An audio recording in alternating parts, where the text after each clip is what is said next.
न वो तो मिट्टी हो। और जब उसमें जीवात्मा रूह बैठी थी तो मिट्टी हरकत करती थी, आप देखते थे, कान से सुनते थे और नाक से सुनते थे और हाथ पैर हिलाते थे, वो सब कुछ था। अब वो मिट्टी हो गया। अच्छा आप क्या करोगे? अब उसको देखा, जल्दी करो इस पर कपड़ा डालो, देखा नहीं जाता, तो चला गया। अब वो सकल सूरत तो खराब हो गई तुरंत, तो कपड़ा डाल दिया। फिर उससे कहा कि जरा सा उसका मुंह दिखा दो, तो कपड़े को हटाया, से राजा का मुंह दिखा। तो देख के डर लगता है, ढको इसको, बंद कर दो। कपड़ा डाल दिया और जल्दी इसका ले जाओ। सबने, घर वाले, स्त्री ने, उनके जो भी है रिश्तेदार हैं, वो सब जितने भी कर्मचारी हैं, जल्दी करो, देर मत करो। वहां ले गए और वहां जाके गड्ढा खोदा और नीचे दबा दिया। उधर ले गए तो लकड़ियों पर रत्तन के लकड़ियां रखी, तो जहां मतलब ये कम वहां ज्यादा रख दी, तो जलाओ, फूक दिया। अब छाया थी गायब हो गई। मिट्टी और पानी और ये सब पे अलग अलग अपने अपने मिल गए, नाम निशान छाया का खत्म। अब तुम रोज चिल्लाओ बच्चे के लिए, स्त्री के लिए, पुरुष के लिए, वो नहीं मिलेगा। ये तो किराए का मकान है। वो अगर उसका इतना राज था और सोना चांदी और हीरे जवाहरात खजाने थे, उनमें से कोई चीज नहीं गई। राजा नहीं ले जा सकता। अरे बच्चों, आपके पास क्या है जो आप ले जाओगे? वो उसके पास तो तोहमतकारी और तमाम ये और सब कुछ उसके पास है, वो कुछ नहीं है। एक भी उस सुई की नोक एक बालू का कड़ नहीं ले जा सकता। तो जब वो नहीं ले गया, वहां मार करके ले गए, वहां पहुंचाया दफ्तर में, तो हिसाब सब तैयार था, हिसाब और वो कैमरा उतारा। उस सिपाही ने उसको लिया और वहां सामने हाजिर कर दिया जज साहब के। अब उन्होंने फौरन रील फैलाई, साहब 50 साल का, 80 साल का साहब उसमें छपा हुआ, और उससे मिलाया। जो दफ्तर में कर्मचारी दिख रहे थे कि दोनों से टैली कर रहा है कि नहीं कर रहा, देखा उन्होंने। ऐसे पूछा कि देखो, तुमने इसमें से कोई पुण्य किया है? इसको दिखाया। बात 1 मिनट में सब काम हो जाता है, 2 मिनट नहीं लगते हैं। दिखाया कोई पुण्य तुमने इससे किया पूरा इसमें, तुम देखो इसमें। तो क्या कहेगा बेचारा? क्योंकि ये लाखों बच्चे और बच्चियां और औरतों को आपने ये लाखों को मार दिया है, सिर का कट पड़ा है, हाथ तड़प, ये तड़प रहा, वो ये गिर रहा, खून बह रहा है सबका सब, शहरों के शहरों को साफ कर, और ये तमाम संपत्ति लूट के खजाने में जमा कर दी। ये तुमने क्या किया? हमने तो कहा था कि तुम इन आत्माओं को आराम से रखना और चक्रवर्ती राजा रहना। अब उन्होंने कहा तुमको सजा दी जाती है। सुखदेव राजा को अब सखा दी गई, सारे संसार का राजा। तो जाओ सिपाही वहां रह जाओ, उस नाम वाले नरक में सिपाहियों को दे देना, और 2 करोड़ बरस उस नाम के खंभे में जलाएंगे। 2 करोड़ यानी 100 लाख का 1 करोड़ होता है, तो 2 करोड़ बरस उसमें जलाए जाए। जब ये सजा पूरी हो जाए तो फिर 1 करोड़ बरस तक उस नाम के नरक में ले जाना, फिर को काटना। अब वो सजा वहां सुनाई जा रही है, इसको काटना। फिर 1 करोड़ बरस पूरा हो जाए तो उस नाम वाले नरक में ले जाना, 50 लाख बरस से इनको सड़ाना। तो हम तुमसे ये पूछते हैं कि सतयुग त्रेता द्वापर कलयुग कितने खत्म हो जाएंगे? अरे बच्चों, तुमको यानी मतलब ये है कि ये शरीर आपको नहीं मिलेगा, तो आप अपनी इस जीवात्मा पर रूह पर रहम तो करो। अरे इस पर तो दया करो, ये जीवात्मा पर तो दया करो, इस पर रहम करो, इसको इस गड्ढे से, इस तकलीफ से, इस पीड़ा से, इस यात्रा से तो बचाओ। तो आपको इसकी तो चिंता नहीं है, और शंका करते हो बाबा जी आए तो साधु बना देंगे। अरे हमने तो कभी कहा नहीं, हम तो कहते हैं मजदूरी करो, खेती करो, दुकान करो, दफ्तर का काम करो, और शाम को जो कुछ भी ले आओ, तुम भी खाओ पहरो, इनको भी खिलाओ पहरो।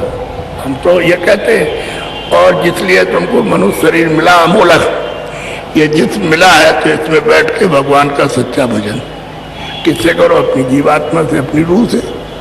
अरे हम तो ये कहते हैं, तो आप उसको सुनते ही समझते नहीं है। हम ये कहते हैं भाई खेती करो, दुकान करो, दफ्तर काम, मजदूरी करो, लेकिन कैसे करो? ईमानदारी और मेहनत के साथ। ईमानदारी मेहनत के काम करोगे तो क्या होगा मालूम है? भगवान का आशीर्वाद, बरकत मिलेगी, आशीर्वाद। यानी बरकत उसको कहते हैं खुदा की दुआ, क्योंकि तुमने मजदूरी और खेती, दुकान और दफ्तर का काम ईमानदारी मेहनत से किया, और शाम को आए बच्चों की सेवा की, और मनुष्य मंदिर में बैठ करके तुमने अपनी जीवात्मा से, सच्चे चेतन से चेतन का भजन किया, तभी तो मिलेगा। अरे जिस्मानी महजिद में अपनी चेतन रूह से और खुदा की इबादत सच्ची करो तो खुदा का दीदार हो। ऐसे कैसे हो जाएगा? ये तुम इसको कहते हो कि नहीं ये खुदा है। अरे तो 5 तत्वों की मिट्टी है, खुदा किधर से आ गया ये? और ये भी 5 तत्वों का बना हुआ है, इसमें जलवा जौहर, इसमें से जीवात्मा निकाल दे तो तुम्हारे सामने मिट्टी पड़ी है, जिसको दफनाते हो जलाते हो तो ये मिट्टी नहीं और क्या, और क्या तो देवता है, ये फरिश्ता है, इसमें भगवान है, ये वो देवता है, तो इसको तो कहते हो।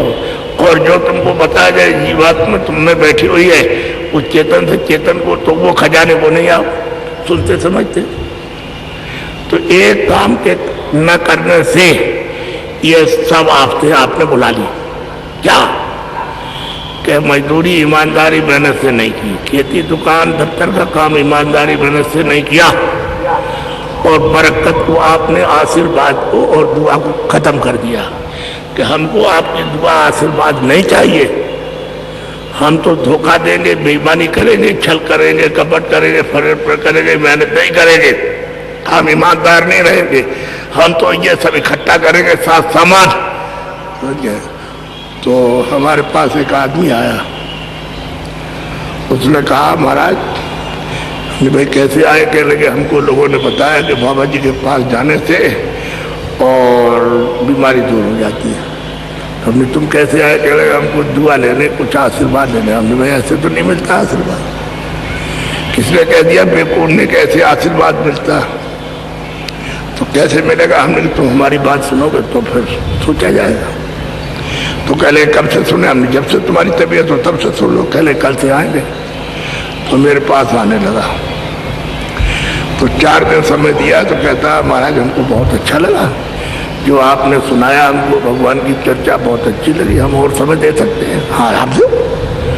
तो 10 दिन हो गए। तो बोला, कह लगे महाराज हमारी इच्छा है कि 10 दिन और आपकी बात को सुने, हमको बहुत पसंद आया। हमें ठीक है। तब तक बीच में बोला कि हम 10 दिन और ले सकते, हमने ले लो। तो 1 महीने हमारे पास। तो हमने पूछा, हमने कि तुम्हारे घर में? कह वो तो असाध्य बीमार है, मरने वाली है, और लड़का भी हमारा उसी तरह से बीमार है, हम भी बीमार हैं, हमारी हालत देखी। तो हमने उसको कुछ नहीं सुनाया, भगवान की चर्चा सुनाई बस। एक दिन हमने पूछा, हमने कहा भाई वो चारपाई में पड़ी है तो दवा? कह हमने कुछ नहीं दिया। और तुम दवा रख करके नहीं, हमारे पास पैसे ही नहीं। तो कल हमने बहुत कर्जा लिया, हमारा कर्जा लदा हुआ, हम कहाँ से कितना दे? हमारे पास पैसा नहीं, हम कर्जा कितना लेंगे, वो कहाँ से देंगे? तो हम वहाँ गए नहीं। हम तो जाते हैं अपने काम पर, और फिर शाम को जब आपके पास 2 घंटे समय देते हैं। हमने कहा अच्छी बात, खैर कोई बात नहीं। 1 महीना हो गया पूरा। तो हमने फिर पूछा, हमने भाई स्त्री कह ठीक हो गई? और लड़का कह वो भी ठीक हो गया। और तुम? कह मैं भी ठीक हो गया। तुमने क्या काम करते हो? चपरासी। कह 8 फीट की दूरी पर दफ्तर है, वहाँ जाता हूँ, सुबह अंधेरे में जाता हूँ, देर में पहुँच पाता हूँ, शाम को 9 बजे छुट्टी होती है, तो मैं रात को 11 बजे आता हूँ। तो हमने एक बात करोगे? कह लगे आप कहिए तो हम करेंगे। मैंने तुम दफ्तर में चपरासी हो,